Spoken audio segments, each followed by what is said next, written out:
नमस्ते। हमें तो ज़िंदगी से बहुत प्यार है।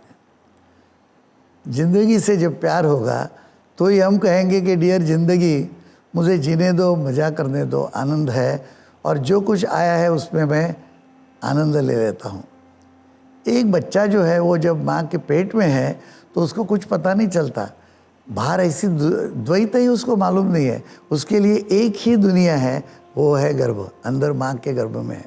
जब वो बाहर आता है तो उसको दिखता है सब, पर उसको कोई भाव नहीं है कि ये घर किसका होगा, हम भाड़े से रहते हैं, अच्छा है बुरा है, बहुत राजमहल है या झुपड़ा है। वो आनंद से ही रहता है और वो जीवन से प्यार करता ही रहता है और उसको दूध मिलता रहता है, वो भी आनंद देता है।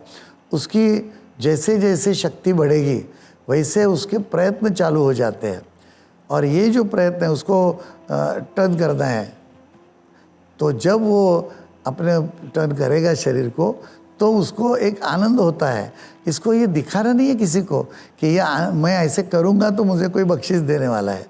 ये जो भाव जब पैदा हो जाएगा, आहिस्ता आहिस्ता हम तुलना में आ जाएंगे तो जीवन को स्वीकार करने में हमें दिक्कत शुरू हो जाएगी। तो एक बात है, तुलना न करते हुए हम यदि प्यार ही करें जीवन से, जो कुछ आया है वो है, हमको ऐसा ही आनंद में रहना है और यही आनंद है हमारे लिए। हर एक व्यक्ति का आनंद की परिभाषा अलग है, तो उसमें आनंद ले लेते हैं। अभी हम कहीं रेलवे से जा रहे हैं और रेलवे में गद्दे हैं, तो गद्दे का कलर कुछ ब्राउन है, तो क्या हम दुखी होंगे? हमको तो बैठना है, तो प्रवास हो जाएगा अपना, भले कोई 24 घंटे का प्रवास हो तो उतर जाना है, ये खटपट क्यों करेंगे हम?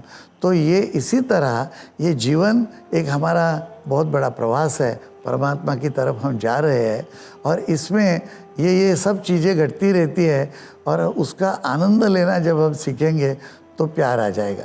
जैसे हमें कोई भी चीज़ व्यक्ति अच्छी लगती है तो क्या होता है, मतलब है इससे हमें आनंद आता है और वो हमारे साथ जब होती है तो उसकी शक्ति से भी हम प्रभावित होते हैं, तो प्यार हो जाता है। और इसके लिए आवश्यक होता है जीवन की शक्ति, और वो ज़रूर होनी चाहिए। जिसको अपनी शक्ति नहीं है, इसको जीवन से प्यार कैसे कर सकता है? वो किसी से भी प्यार कैसे कर सकता है? और उसको ये मान लेना चाहिए कि मुझे तो पहले अपनी शक्ति को बढ़ाना चाहिए और मैं जो जो करूँ उसका मुझे आनंद आना चाहिए। जैसे आनंद की क्या बात है, ये टेबल है, ये मुझे उठाना है, अभी मैं नहीं उठ सकेगा, मेरे से इतना वजनदार है तो मुझे दुख होगा, मैं उठा लूँगा तो मुझे आनंद होगा। आनंद मतलब क्या है? शक्ति का आनंद है। मेरे में इतनी शक्ति चाहिए कि ये उठेगा, तभी मुझे आनंद होगा, है ना, कि वाह मैंने उठा। तो हम जो कार्य करते हैं वो कार्य से दिन ब दिन जीवन के प्रति हमारा प्यार घट बनता जाता है, अच्छा होता जाता है। संसार में भी ऐसा है, पति पत्नी में भी यही भाव है कि दोनों एक दूसरे को हाथ पकड़ के संसार को चलाते हैं और वो जो चीज़ें घटती है वो आनंददायक घटती है। तो और उसके लिए उनके पास शक्ति है, तो वो जीवन से प्यार करते हैं, एक दूसरे से प्यार करते हैं। तो ये बात एक नक्की हो गई कि यदि हमें जीवन से प्यार करना है और यदि हमें सबसे प्यार करना है तो पहले तो चाहिए हमारे में शक्ति। जब तक मुझ में शक्ति नहीं है तब तक मैं दूसरे से प्यार कर नहीं सकता, क्योंकि प्यार करने के लिए, हंसने के लिए शक्ति की आवश्यकता होती ही है।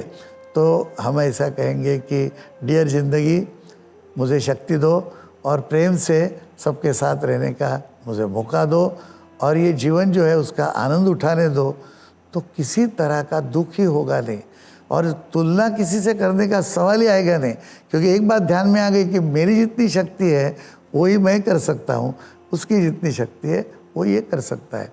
तो ये इसमें ऐसा कुछ नहीं है कि उससे मेरे से वो कुछ ज़्यादा अच्छा है या कम है। तो ये बात ध्यान में आ गई तो ज़िंदगी से प्रेम हो जाता है और जीवन सफल हो जाता है। ज़िंदगी से जब हम प्यार करते हैं तो दिक्कतें आती है ना, तो बस पार करके चले जाते हैं आगे और उसका भी आनंद ले लेते हैं। हर एक चैलेंज है वो हमारे लिए आनंद का ही स्थान बन जाता है। अभी देखिए पेड़ पौधे हैं, खिलते हैं, बारिश है, जोर से बारिश आती है पेड़ है थरथराते हैं, बारिश पवन निकल गया, बारिश निकल गई तो पेड़ शांत अपना अपना गहरा छाया देते बैठता है। और बगीचे में यदि कोई गुलाब का फूल खिला हुआ हो और वो फूल खिला है तो कोई ऐसी बड़ा तूफान आ गया तो ये गुलाब का फूल जो है वो दूसरे दिन से क्या कोई भलते ही रंग में आएगा या दुर्गंध देगा? नहीं नहीं, वो अपना अपना स्वभाव चलाते रहेगा, आनंद देता रहेगा। ये भी हमें ध्यान रखना है। और ये सबके लिए फिर मैं कहूँगा कि शक्ति ही आवश्यक है जीवन से प्यार करने के लिए। और हम कहेंगे डियर जिंदगी।